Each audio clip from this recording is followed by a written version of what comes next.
Bonjour et bienvenue dans votre quotidienne Smart Tech, le magazine qui interroge le monde qui change et qui partage des découvertes du monde de l'innovation. Alors on va commencer avec une nouveauté, une nouvelle application qui utilise la réalité augmentée pour défendre un modèle de société. Ce sera le sujet de mon interview avec Stéphane Goes-Briand, cofondateur d'Edenmap, installé déjà à mes côtés.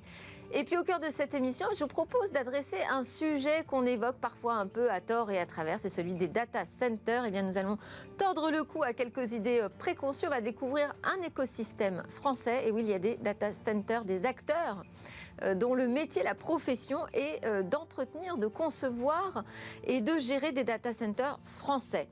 Et puis nous retrouverons notre rendez-vous Game Business pour découvrir là et décrypter des nouveaux résultats du secteur et voir dans quelle forme il se trouve, ce secteur du jeu vidéo. On conclura par l'innovation encore, et là il s'agit d'un record dans les semi-conducteurs. IBM a annoncé pouvoir graver 50 milliards de transistors sur une puce pas plus grosse qu'un ongle. Mais tout de suite, place à l'interview.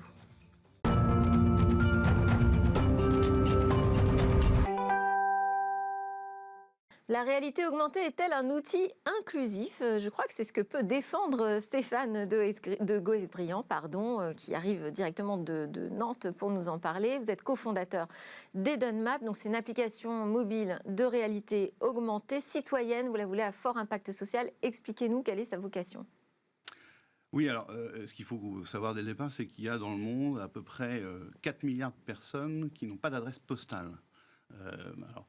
Pour être tout à fait exact, c'est 4 milliards de personnes, selon l'Organisation des Nations Unies, qui n'ont pas de droits civiques, sont privés de droits civiques.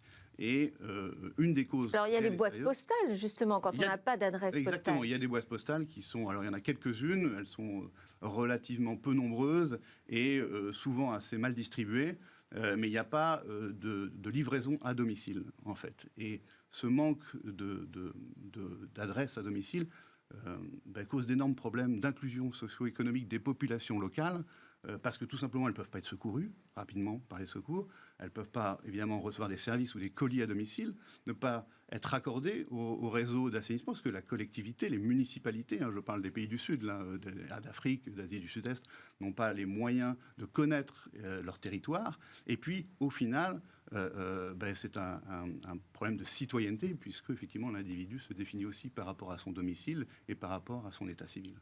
C'est une solution qui adresse pas uniquement les marchés en dehors de la France, ça peut aussi intéresser des populations en France.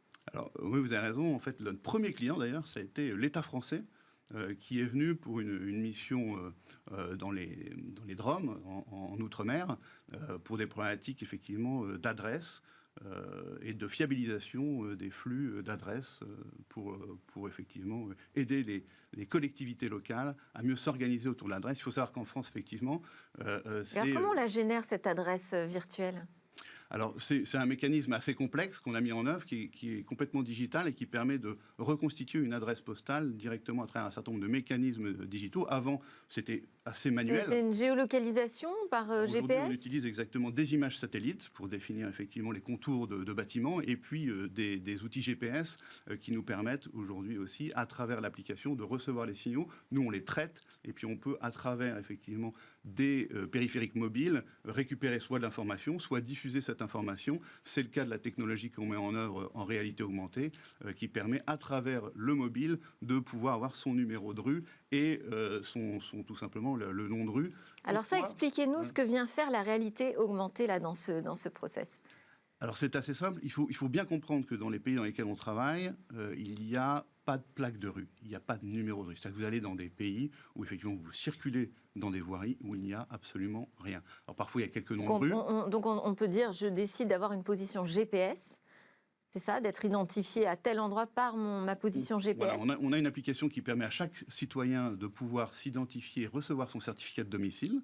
Voilà, ça c'est une première application. Et puis une deuxième application qui, une fois que cette adresse est inscrite dans notre base de données, permet de la diffuser au plus grand nombre, aux services de secours, aux entreprises, aux citoyens bien évidemment, pour qu'ils puissent se guider à travers la ville, tout simplement. Et donc, on peut la visualiser, c'est-à-dire que cette adresse, c'est plus simple à retrouver quand on peut la voir, en fait, apparaître sur l'écran de son smartphone. C'est exactement ça. Aujourd'hui, nous, on utilise des plaques de rue, des numéros. Moi, je suis venu ici, après le 23, il y avait le 25, je me suis arrêté chez vous. J'ai retrouvé mon adresse relativement facilement sans technologie.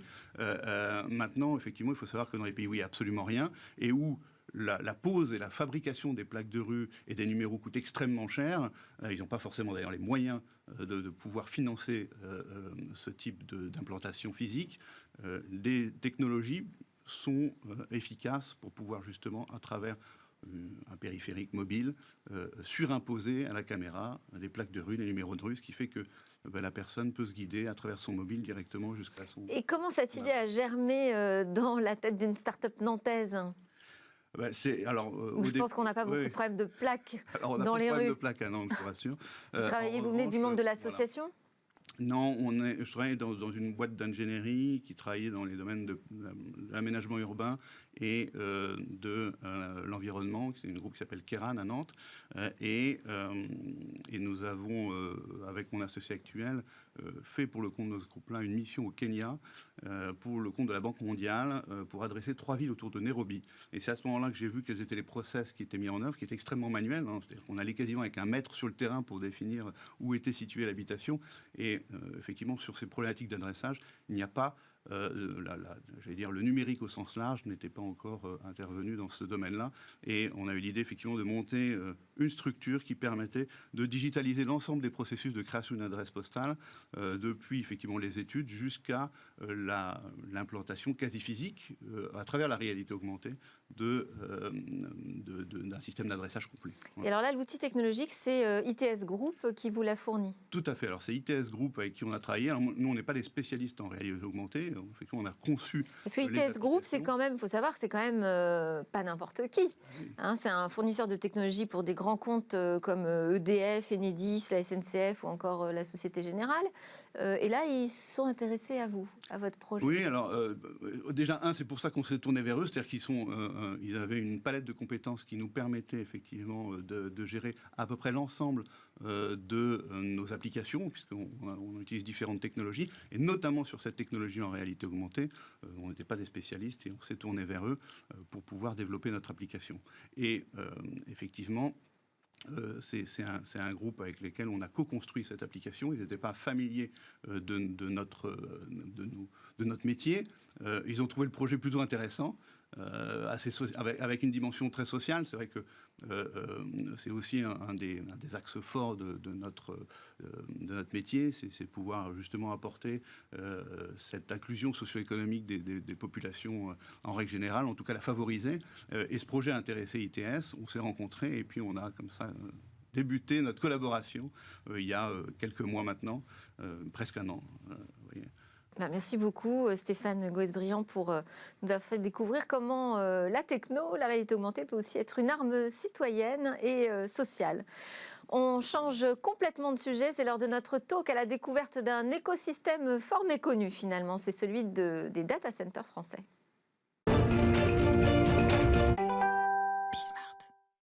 Alors c'est le moment de faire un zoom sur les data centers et en particulier les data centers français avec ces acteurs qui sont représentés notamment autour de la table, mais pas seulement. Avec nous Yves Grandmontagne, cofondateur et rédacteur en chef de Data Center Magazine. C'est le média français et francophone qui est exclusivement dédié au data center et à son écosystème. Et vous êtes également l'organisateur de la journée du data center qui ouvre demain. Autour de la table aussi, Eric Arbateras, cofondateur, directeur technique de Thésée Data Center. C'est un nouvel entrant dans l'univers des opérateurs de data center en France.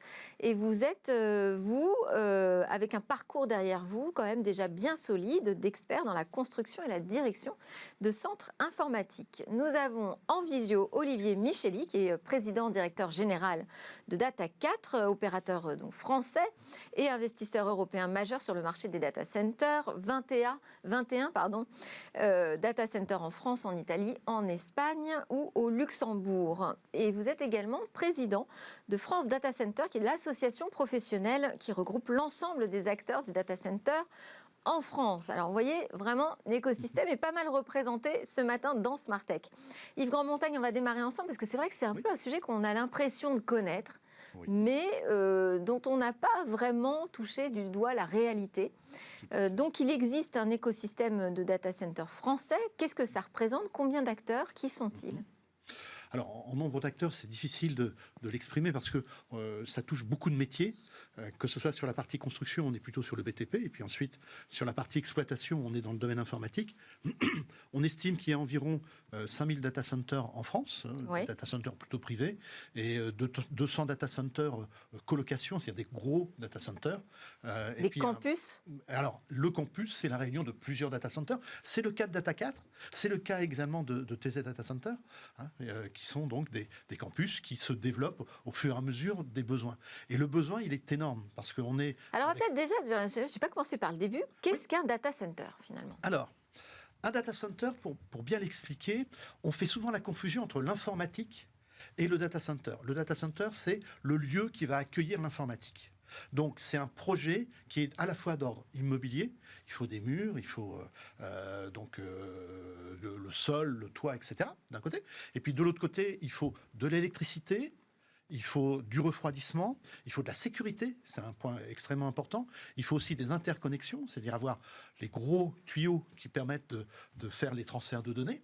Et donc, tout cela est réuni dans un lieu unique, et à ce moment-là, l'informatique peut venir et installer ses équipements. C'est vrai qu'on a tendance à mélanger le cloud et les data centers, on associe un petit peu les deux, il y a des acteurs hybrides aussi, c'est pour ça. Tout à fait, mais d'une manière simple, il n'y a rien sans data center.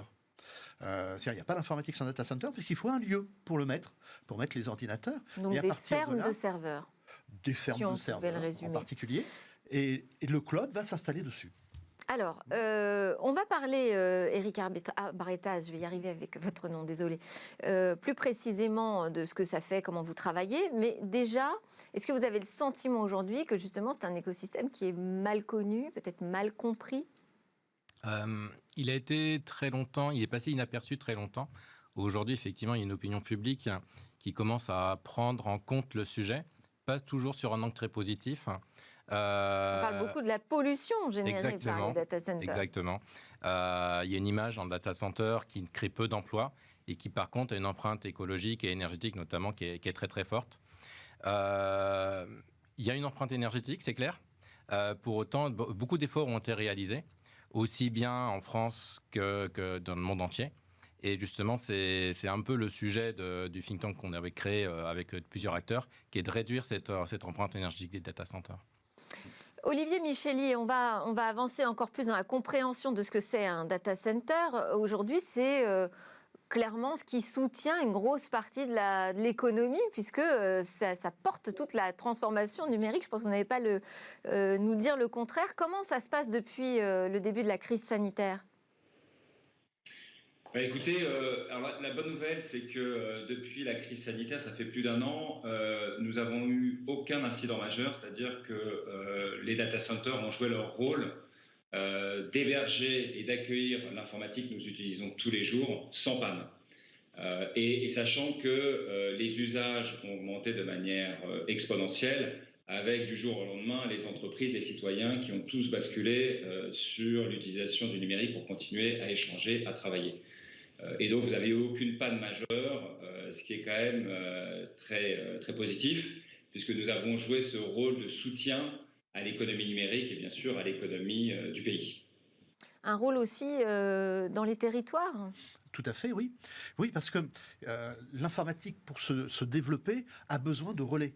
Et puis, on rencontre également des problématiques qui sont toutes simples, des problématiques techniques. C'est-à-dire qu'il faut pouvoir traiter l'information au plus près de ses usages ou de la façon à laquelle elle est produite. On va parler du Edge Data Center, par exemple, donc les data centers de proximité. En plus, on a un territoire quand même assez différent de celui des États-Unis. On n'a pas de grands espaces vides, donc il va falloir en mettre un peu partout de ces data centers. Les États-Unis, on peut dire que 50 États, 50 équivalents français à chaque fois. Donc, mais c'est vrai que la répartition française est assez particulière. Et puis, elle est assez inégale.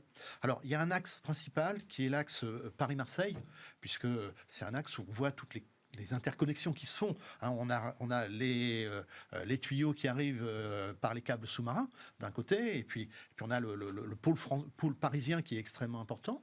Et puis autour, se développe aussi toute une série d'économies, et puis un besoin réel en local pour la santé, pour l'éducation, pour de nombreux domaines. Et puis il y a des éditeurs aussi qui sont locaux. Donc se développent également des projets de data centers régionaux ou locaux. Et en plus de proximité. Et là, on va parler aussi du smart building, de la smart city, donc de tout ce qui est les développements du numérique qui ont besoin d'être hébergés quelque part. Et on met un data center dans un immeuble ou dans une ville pour piloter aussi bien le ramassage des ordures que les systèmes de parking ou, pourquoi pas, les feux rouges, feux verts, etc. Donc on a des potentiels énormes qui existent et qui ne cessent de se développer. Alors, est-ce que c'est facile d'arriver sur un territoire? Parce que là, typiquement, vous êtes en plein chantier, hein, puisque TZ Data Center est en train de bâtir son campus. Alors, ça a débuté en mars de l'année dernière, c'est ça? La construction elle-même a démarré en mars. Vous avez choisi de vous installer donc en Île-de-France. La livraison est prévue pour le mois de juin, c'est toujours la même échéance, très bien. Et donc vous êtes dans le 78. Comment s'est organisé ce type de chantier? Comment vous avez dû travailler avec la collectivité? Alors nous, on a eu beaucoup de chance. On a été très accompagnés par le maire d'Aubergenville, par la sénatrice Sophie Primas. Donc on a énormément de chance. Parce qu'effectivement... Parce qu'il y a des attentes, il y a une demande? Alors il y avait une vraie demande. Le territoire, en fait, avait l'intention d'avoir un data center il y a plus de 10 ans. Donc c'est une histoire de 10 ans de la construction de ce data center. Nous-mêmes, on a eu quelques événements. Il y a eu beaucoup d'événements qui ont fait qu'effectivement, ça a tardé. Mais tout le long du projet, malgré toutes les difficultés, on a toujours été accompagnés par les élus de maire global. Donc effectivement, c'est une vallée qui était industrielle, qui aujourd'hui perd cette industrie lourde. Et là, on voit la simulation du chantier terminé. Tout à fait. Et donc effectivement, pour le territoire, c'est vraiment une occasion de créer une nouvelle économie autour du numérique. Donc, vous ne nous avez pas tout à fait répondu sur comment se passe la construction. Une fois que vous avez décidé donc, de l'espace nécessaire, d'ailleurs, c'est quoi? C'est combien d'hectares? Là, on a 3 hectares pour faire le campus. Ça fait quelle puissance derrière? Jusqu'à 18 mégawatts en fait, de puissance électrique. C'est vraiment considérable. Donc, comment on s'organise pour avoir cet approvisionnement énergétique? On la commande. D'accord. Et ça, c'est simple? Non, mais je ne sais pas, moi, si j'ai envie compliqué. d'ouvrir demain un campus, en fait, je fais comment? En fait, on a une chance en France, c'est que l'électricité, elle est quand même assez présente, hein, avec des réseaux qui sont très fiables. Donc, en fait, il n'y a pas vraiment de difficulté à avoir l'énergie. Pour autant, nous, aujourd'hui, il y a différentes façons d'avoir l'énergie. Il y a l'énergie standard.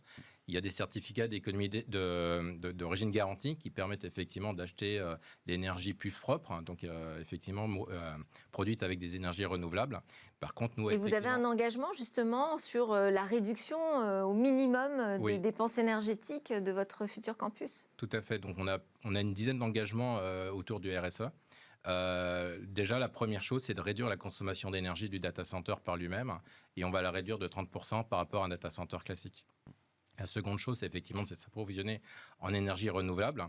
Et après, en fait, on a une phase 2 où on va produire notre propre énergie renouvelable. Donc, c'est un axe très important pour réduire l'empreinte énergétique du data center. C'est produire sa propre énergie.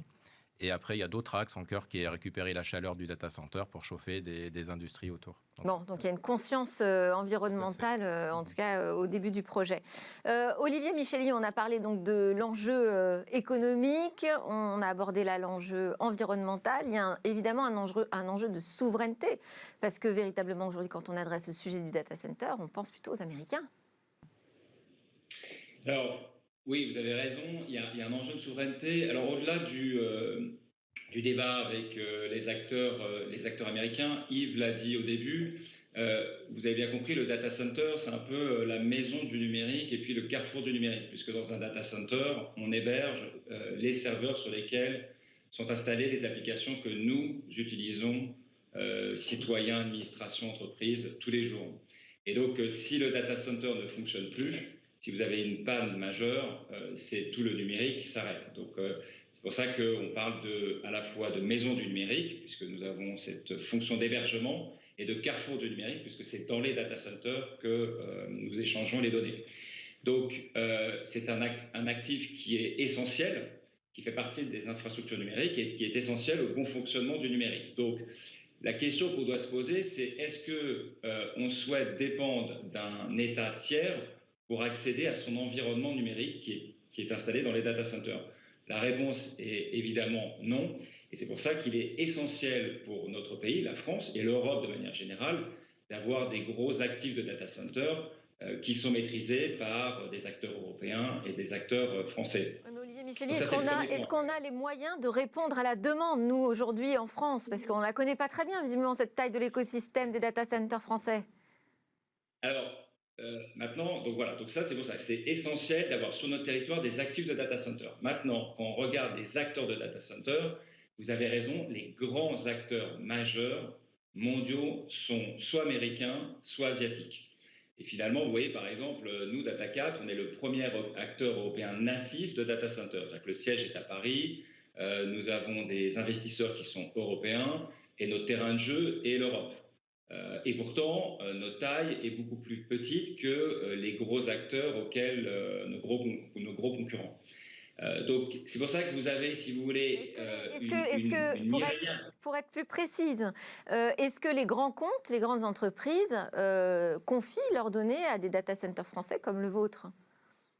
Oui, bien sûr. Bien sûr, nous, on travaille avec à peu près 50% du CAC 40. Donc oui, bien sûr, et de plus en plus. C'est-à-dire que les entreprises européennes, les entreprises françaises s'intéressent de plus en plus, effectivement, à la nationalité des opérateurs de data center, même si elles travaillent aussi avec, nous sommes dans un marché ouvert et concurrentiel, elles travaillent aussi avec des acteurs asiatiques et américains, bien sûr.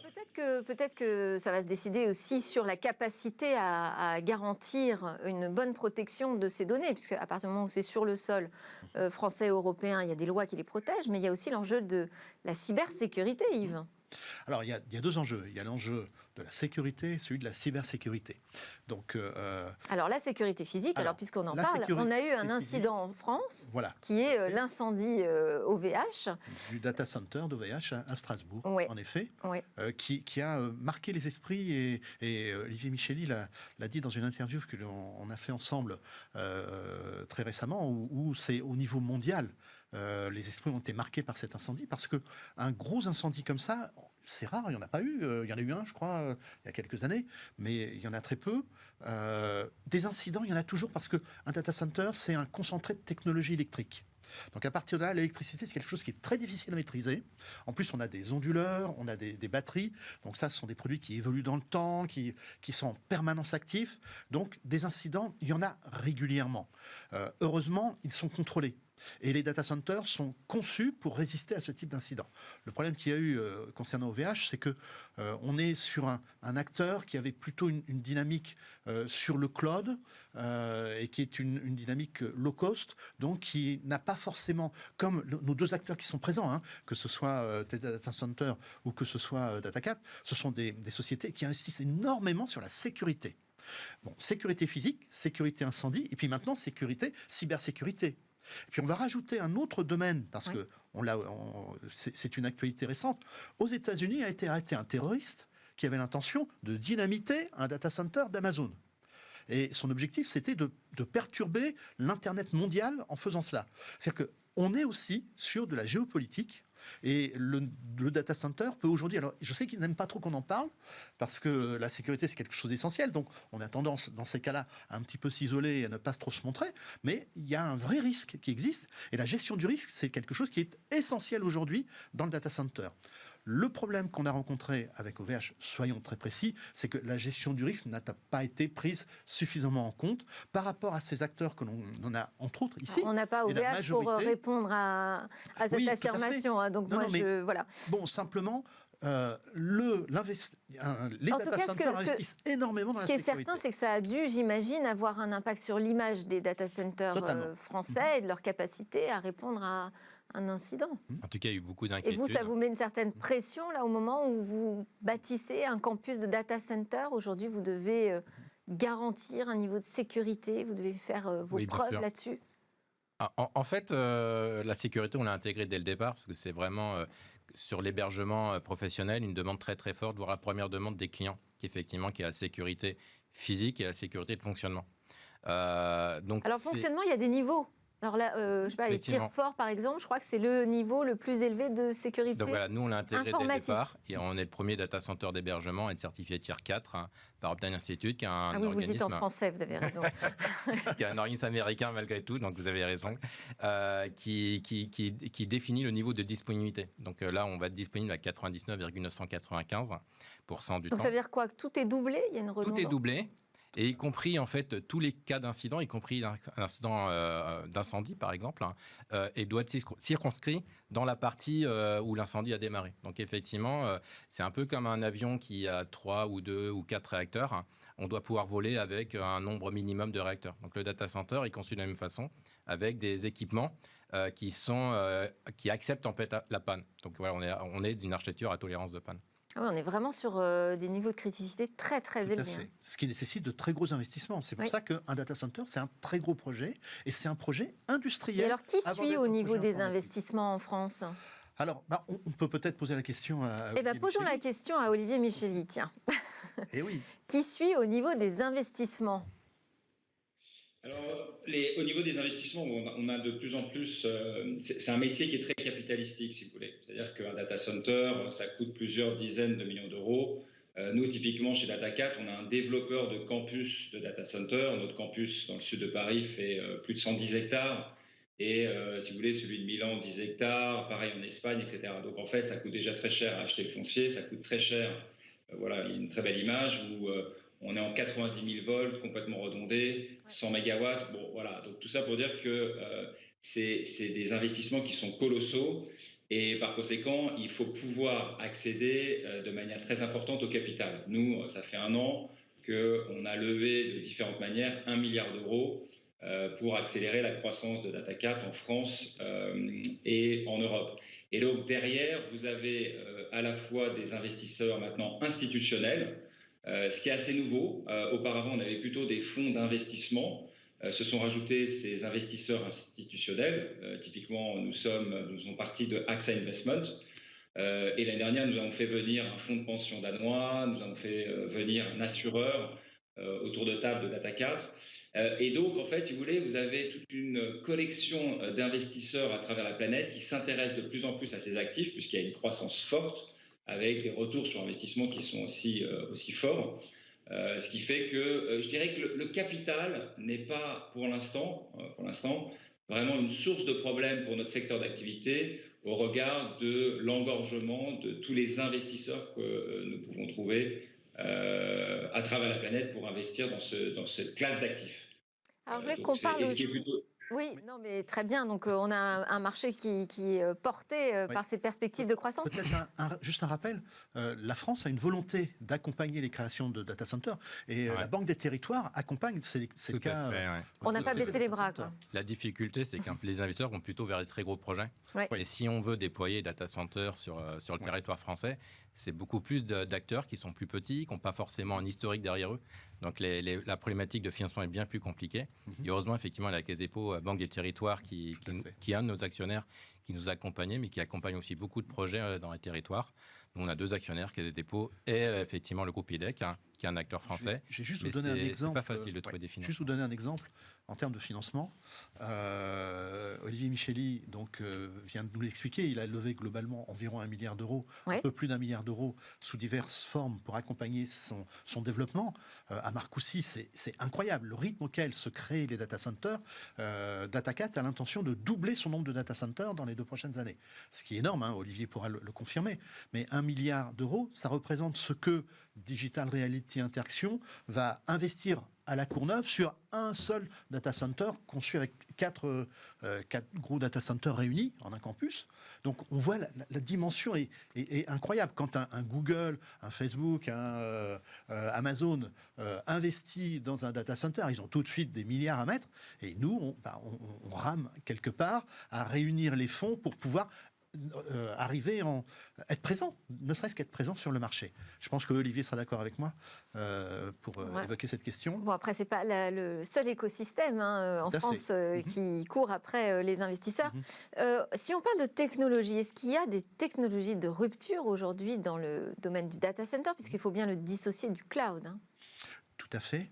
J'ai laissé Eric en parler parce que TZ Data Center et DataCat aussi fait beaucoup de recherches là-dessus et un peu disruptif en la matière. Est-ce que ce sont des technos sur la sécurité, justement? Est-ce que ce sont des technos sur l'impact environnemental?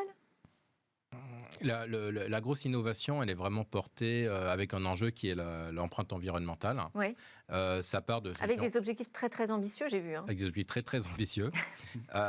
Et par contre, on utilise toute une palette de technologies. On parle d'intelligence artificielle, par exemple, pour piloter de manière très très fine les infrastructures.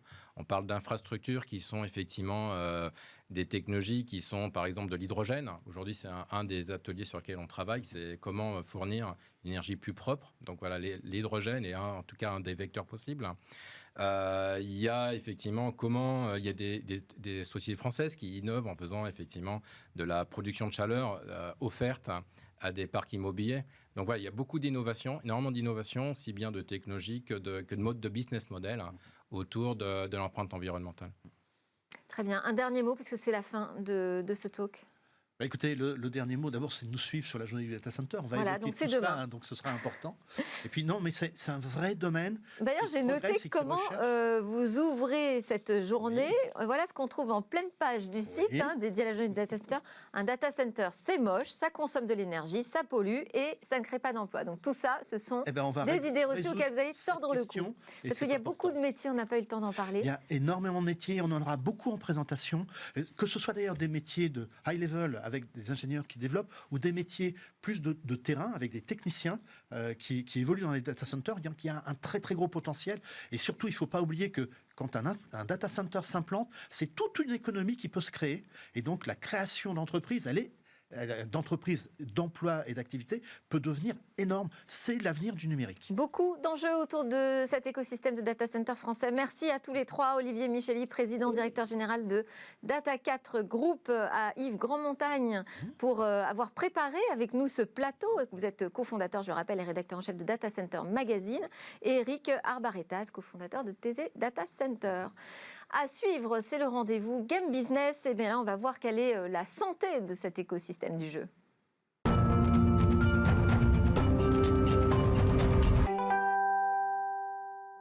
Nous sommes de retour sur le plateau de Smartech pour notre rendez-vous avec Guillaume Monteux, président de GetsMe, qui est une société spécialisée dans l'in-game advertising, chroniqueur hebdomadaire dans Smartech du monde économique dédié aux jeux. Alors, avec Guillaume, bonjour d'abord. Bonjour Delphine. On va commenter les derniers résultats qui ont été dévoilés par le secteur. Et oui, ils témoignent de la très bonne performance globale du monde du jeu vidéo. À commencer par Nintendo, qui a annoncé une année record. 4,8 milliards de bénéfices opérationnels pour Nintendo sur l'année fiscale dernière, avril 2020, 31 mars 2021. Alors, pour vous donner un ordre de grandeur, c'est plus que le constructeur Bouygues, dont on parle aujourd'hui beaucoup avec TF1, et c'est plus que notre champion du retail, Carrefour. 4,8 milliards de dollars de bénéfices pour 13,3 milliards de dollars de chiffre d'affaires. Je vous laisse calculer l'excellente rentabilité du groupe. Alors, Nintendo, c'est 85 millions de Switch vendus au total, avec un tiers des Switch qui ont été vendus l'année dernière. Et les Switch, ça sert à jouer, évidemment, mais ça permet aussi à Nintendo de vendre des jeux. Et Nintendo nous apprend que l'année dernière, il y a eu 36 jeux qui ont dépassé le million d'exemplaires vendus. Eh bien, sur les 36 jeux qui ont dépassé le nombre de millions d'exemplaires vendus, il y en a 22 qui sont faits par Nintendo, les 2 tiers. C'est quand même bien fait, hein. Des consoles Nintendo pour vendre des jeux Nintendo, c'est ce que rêvent de faire Microsoft et Sony. Alors, les ventes des jeux sont incroyables. Si on imagine que le prix public d'un jeu, c'est 40 €, Animal Crossing s'est vendu à plus de 20 millions d'exemplaires, Mario Kart à plus de 10 millions, Mario 3D All Stars à 9 millions d'exemplaires, et enfin Ring Fit Adventure à plus de 7 millions d'exemplaires. Beaucoup. Et les perspectives pour l'année prochaine? Alors, Nintendo nous annonce une nouvelle Switch pour cette année, avec plus de performance, plus d'autonomie, un écran de meilleure facture, on devrait avoir du 720p, et il prévoit de vendre 25 millions d'unités cette année. Côté jeu, on va être servi, puisqu'on va avoir un nouveau Zelda, un Pokémon à la fin de l'année, et puis Mario Golf dans quelques semaines. Voilà, un line-up qui est relativement faible en nombre de titres sortis, mais ces titres sont tellement attendus par les joueurs. Que ça devrait bien se passer. Exactement. Alors, on a aussi l'éditeur Activision qui a annoncé ses résultats. Et oui, Activision, alors depuis 82, et le jeu Pitfall, Activision a fait du chemin. D'ailleurs, on se rappelle que Activision a fusionné avec la société Blizzard en 2008 pour former aujourd'hui un groupe dont la capitalisation boursière, c'est 72 milliards de dollars, qui s'appelle Activision Blizzard. Alors, Activision Blizzard, aujourd'hui, c'est Call of Duty, World of Warcraft, Overwatch, Diablo, mais c'est aussi donc, des jeux consoles, mais c'est aussi des jeux mobiles, puisque en novembre 2015, Activision a racheté pour 6 milliards de dollars la société King, spécialisée dans le jeu mobile. Et King, donc, c'est l'éditeur de Candy Crush. Absolument. King, c'est Candy Crush, et j'imagine que vous êtes une des 258 millions d'utilisateurs actifs de Candy Crush, la franchise la plus importante. Vous êtes pas, bon, ben voilà. Il y a quand même 258 millions de personnes aujourd'hui encore qui jouent activement à Candy Crush, ce qui fait que la franchise est la franchise la plus forte, notamment aux États-Unis. Donc, Activision, mais c'est aussi Guitar Hero, c'est aussi Tony Hawk, c'est aussi Crash Bandicoot, des résultats exceptionnels, 6,7 milliards d'euros de chiffre d'affaires l'année dernière et 1,8 milliard d'euros de bénéfices nets. Une année record. Les chiffres d'ailleurs de King sont détaillés dans les communiqués d'Activision. King qui fait 500 millions d'euros de chiffre d'affaires et un bénéfice opérationnel de 168 millions d'euros exceptionnel. À noter que 70% du chiffre d'affaires de Activision est considéré comme étant du chiffre d'affaires récurrent, puisque lié aux abonnements et aux achats in-app. Donc là aussi, de très bon augure pour les années à venir. Alors, autres résultats que nous avons vu tomber, ce sont ceux de l'éditeur Capcom. Capcom, développeur-éditeur japonais, mythique, puisqu'on connaît tous les jeux d'arcade. Capcom, qui n'a pas joué à Ghouls and Ghosts ou à Street Fighter 2. Capcom, c'est aussi des cartons sur les jeux de console DS mobile, avec notamment Ace Attorney. On incarnait un espèce d'avocat qui résolvait les coups les plus tordus devant les juridictions américaines. Mais aujourd'hui, Capcom, c'est deux grosses franchises, Monster Hunter et Resident Evil. Et l'éditeur est très courtisé, notamment par Microsoft ou par Sony, pour leur accorder des exclusivités sur leurs consoles. Pas étonnant que les résultats de Capcom soient là aussi très très bons. 719 millions d'euros de chiffre d'affaires, 188 millions d'euros de bénéfices nets. Donc, et on imagine que la sortie en ce moment même de Monster Hunter Rise sur Switch et de Resident Evil Village, même s'il fait moins peur, et c'est dommage que ses prédécesseurs, augure de très très bons résultats pour Vous aimez avoir en 2021. peur, vous, Guillaume. Alors, on passe au français Ubisoft. Ubisoft, c'est beaucoup plus gros que Capcom, c'est moins gros qu'Activision Blizzard. Un carton aussi pour Ubisoft cette année, et pourtant, Ubisoft se fait sanctionner par la bourse depuis un an. Regardez ce graphique. Le titre perd plus de 40% en un an, alors que les résultats n'ont jamais été aussi bons. Alors certes, les marchés attendaient encore de meilleurs résultats. Certes, il y a eu un certain nombre d'enquêtes qui ont donné lieu d'ailleurs à un certain nombre de départs au sein d'Ubisoft, mais le titre est très attaqué et de manière très sévère, en tout cas à mon goût. D'autant plus sévère qu'Ubisoft annonce un chiffre d'affaires de 2,2 milliards d'euros pour un bénéfice opérationnel record de 289 millions d'euros. Les franchises d'Ubisoft sont énormes, Just Dance, Assassin's Creed, Rainbow Six, qui leur permet d'avoir plus qu'un pied dans le monde de l'e-sport, Far Cry, For Honor, les lapins crétins, bon voilà, et même The Division, dont le business model va complètement changer. C'est une nouveauté pour Ubisoft pour se calquer sur le business model de Fortnite. Voilà, donc autant d'éléments qui montrent qu'Ubisoft avance. Ubisoft a aussi détaillé le chiffre d'affaires par plateforme, et on apprend que leur chiffre d'affaires se fait à 33% sur PlayStation, 22% sur PC et 21% sur Xbox, ce qui est intéressant. Et le split de leur chiffre d'affaires par géographie, c'est 60% aux États-Unis, 36% en Europe. Là aussi, on voit que Tencent, qui est actionnaire d'Ubisoft, a un potentiel énorme pour Ubisoft, puisqu'il pourra leur permettre, dans le futur, j'imagine et j'espère, de leur ouvrir les portes du pays du soleil levant. Merci Guillaume Monteux, président de Gatsby, pour ces premiers chiffres que vous nous aidez à décrypter. À suivre, c'est la découverte d'une prouesse dans le domaine des semi-conducteurs avec une finesse de gravure jamais atteinte.